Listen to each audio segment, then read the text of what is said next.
Something that's very common for spiritual seekers is experiencing the frustration of trying to find awareness, trying to find presence. They hear spiritual teachers talking about awareness and presence and their efforts to point to that which is beyond thought, beyond the mind. And there's a lot of frustration because the seeker is trying to grasp and trying to conceptualize and understand that which is beyond the mind, and it's not possible. So there's this constant seeking, striving. But the flip side of seeking is actually resistance. Seeking and resistance are actually one and the same. You could say seeking is running. You're running to, point me to this awareness that you speak of so I can run to it. I want to find it. I want to go there. So another way to see it is that you're trying to run away. You're trying to escape. So instead of following the pointers, trying to go towards that which I'm pointing, the other way that you haven't tried is actually going towards what you are resisting. Going towards what you are actually running from. Going towards what you are trying to escape, what you are trying to avoid.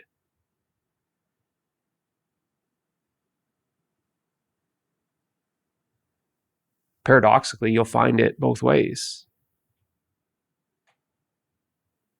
But it's just another perspective that I present in case the running to awareness is not working for you.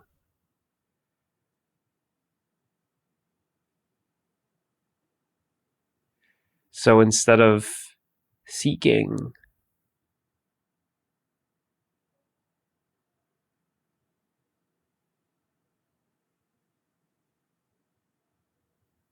happiness, love, peace, freedom,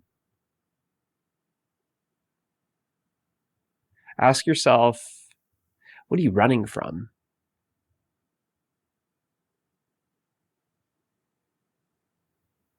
Ask yourself,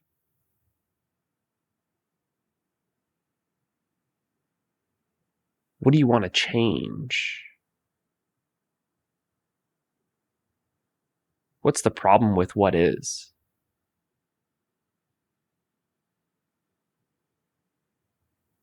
Because you're setting up this concept that happiness, love, peace, and freedom is somewhere over there in the future. You're setting up this idea that all of that is not here, not now, but it is. It's here and it's now. So you see, the problem is you're actually trying to run away from here now. You're trying to escape here now, and you're seeking something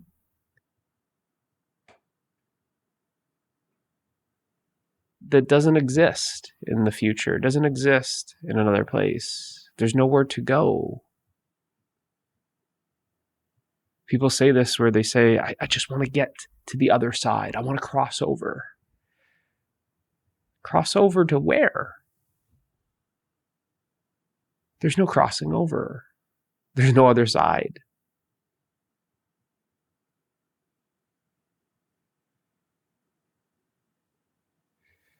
And I say these things, and I know they cut, because I'm actually cutting away of that attachment to something other than this.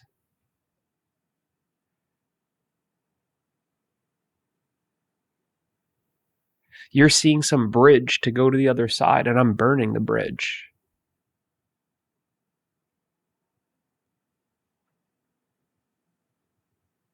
I'm taking away hope.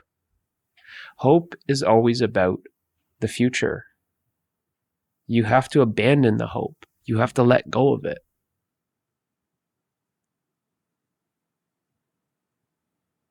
You have to experience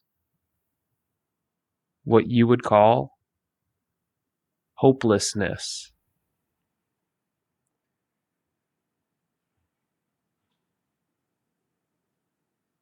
Because as long as there's hope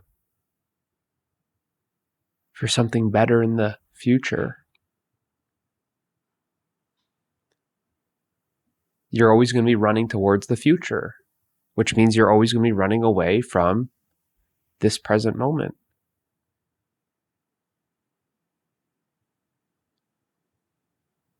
And a lot of times this is the last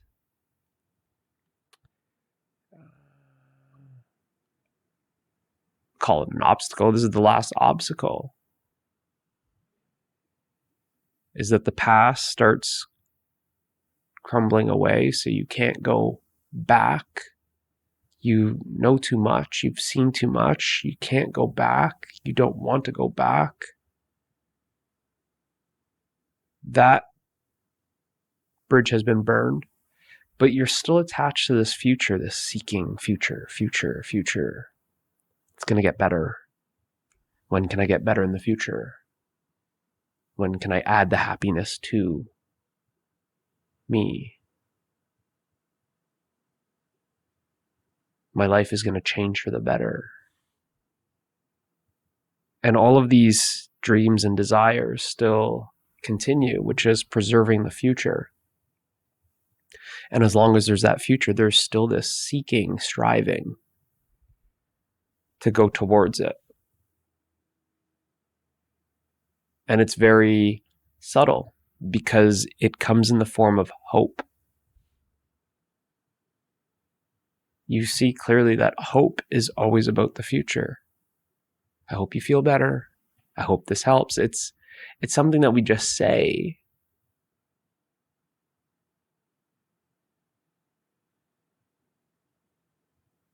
But if you look at it very carefully, hope is always about, it's implying later. It's implying future.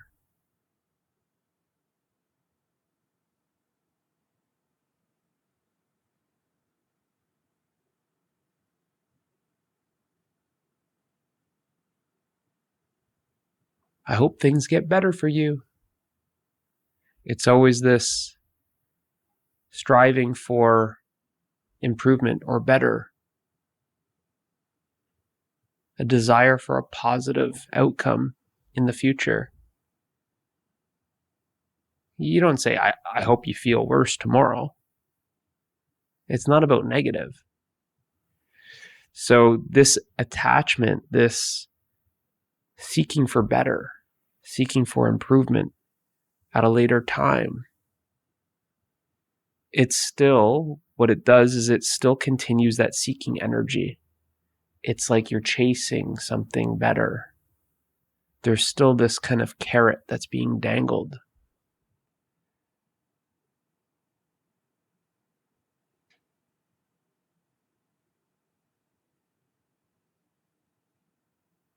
So instead of directing your attention to that,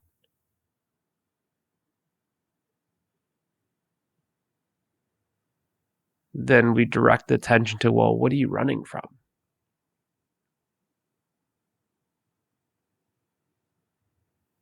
What's going on here now?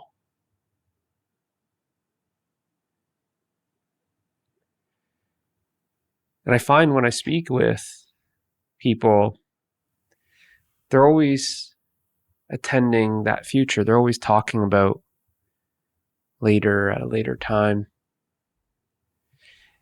And intuitively, I always feel like they're hiding something. Like they're not they haven't opened up enough.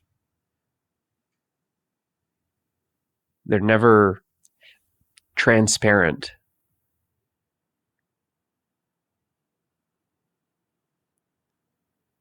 about the elephant in the room.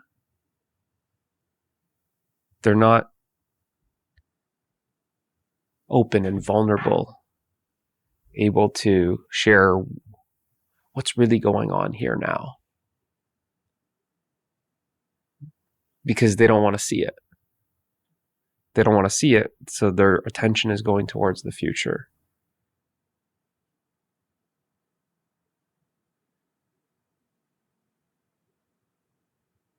They're hiding from it. They're avoiding from it. They're avoiding it. That's why they don't even want to talk about it, because to talk about it is to acknowledge that it actually is here now.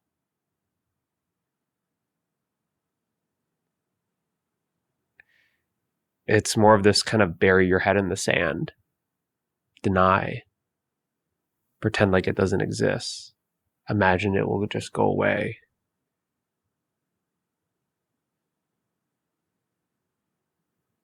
So then you stay on. The chase continues. You're on the run.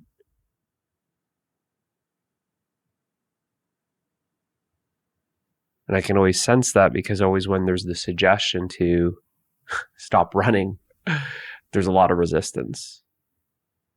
When there's the suggestion to just, hey, just feel what's here, there's a lot of resistance that's felt.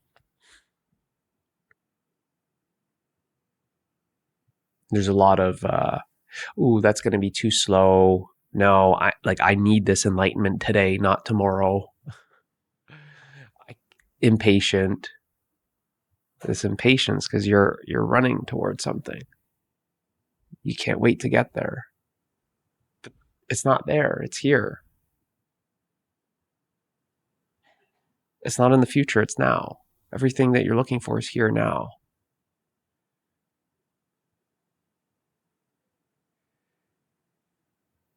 So instead of feeding that hope, instead of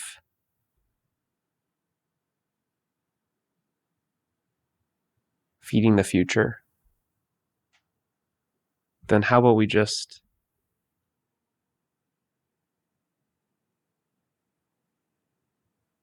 have a look at what's actually here now? Why is this present moment so unbearable that you have to continuously create a future to run to?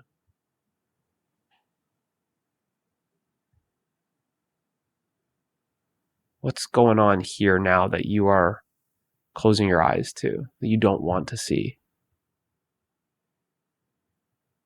What is it that you don't want to acknowledge? What is it that you don't want to accept? What is it that you don't want to allow?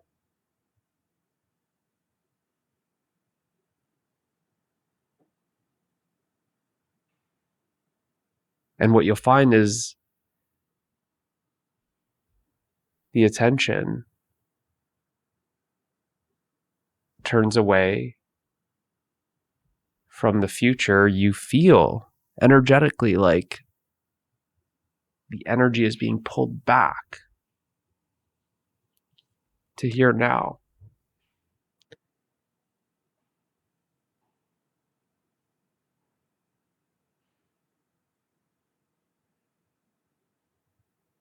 And you just start feeling more.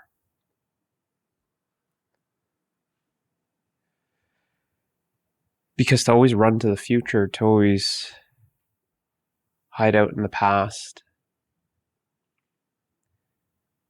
it's really being stuck in thought. It's being identified as thought.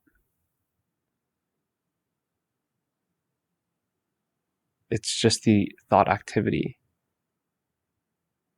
completely immersed in it, where it feels like you're busy, busy, busy, and you can't stop. That's a thought process. And as soon as you become more present, bring the attention to here now, there's a shift from the thinking more to feeling. But that means that you're feeling all the stuff that you were running away from. You're feeling all the things that you were avoiding. You're feeling what you can't accept, what you were always rejecting. You're feeling what you were always resisting and not allowing. And this is, it's unavoidable. This is the issue when people get into the non-duality and they hear of the direct path, and it looks like a free pass to get away, that you don't need to feel your feelings. It looks like some sort of like someone just, here's a plane ticket, direct path to freedom, and you leave all of this stuff. It's not like that.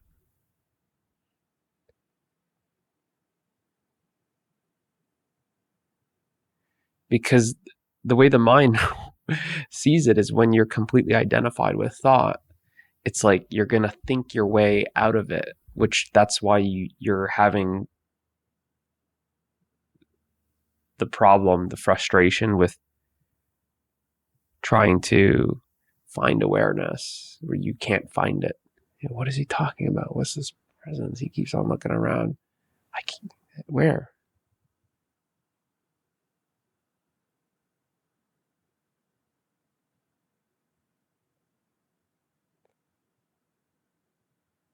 The attention is so focused on the thought, it's closed off. It's so limited.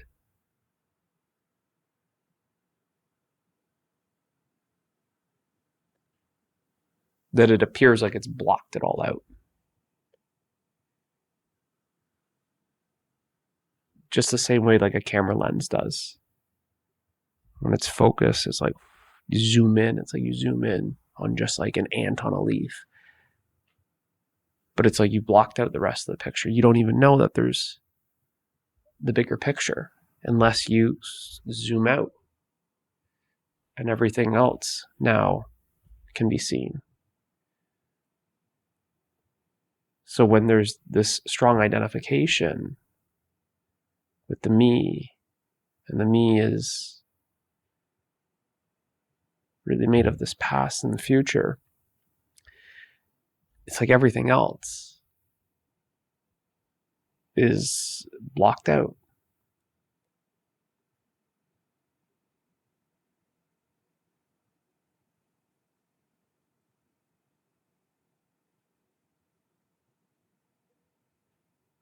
It's really just awareness limiting itself. It's an imaginary limitation to just this identity.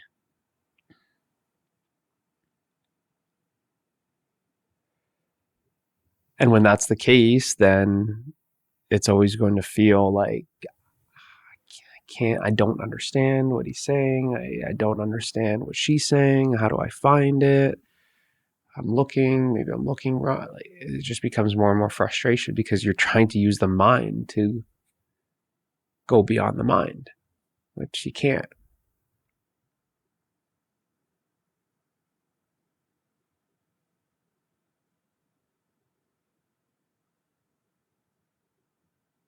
So it's this very narrow experience when we're just caught up in thought. And we're so narrow to just the thinking that we're actually blocking out which feels much wider, deeper, which is feeling. You feel deeply.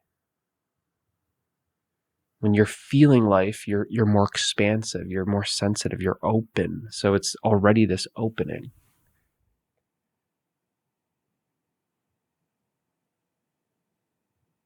And when you look at it, when that feels like, oh, that's just too uncomfortable, there's just too much here to feel,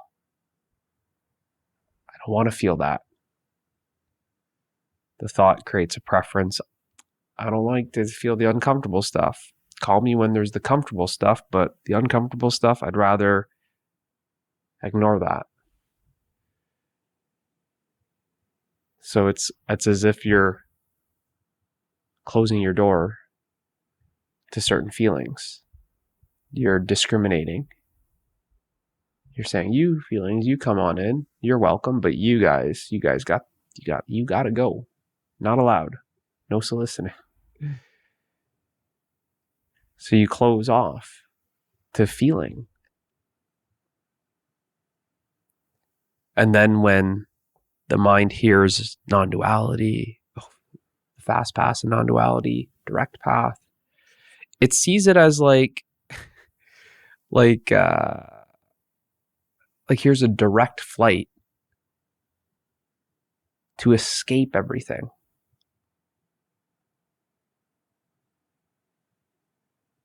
It's like, I love that, to just hop on a plane and just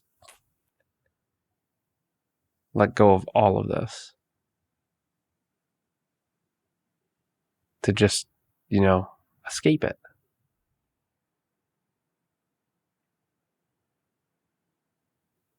And that might be fine if you're willing to actually let go of everything, but you're not. You want to bring it with you. You want to bring it with you. You want to know what that destination is before you get on the plane. You want to make sure it's all safe. You want to know about it, read some brochures about where the plane's going. Make sure that the pilot can actually take you there. There's just too much. It's because there's too much thinking about it. But if we just drop into here now and feel everything, then what you'll start realizing is that everything that you want is actually here. And what was the obstacle is that you're always running from it. So if we've already burned the bridge of the past, hopefully by now. But if we burn the bridge of the future, then you're only left with everything that you want.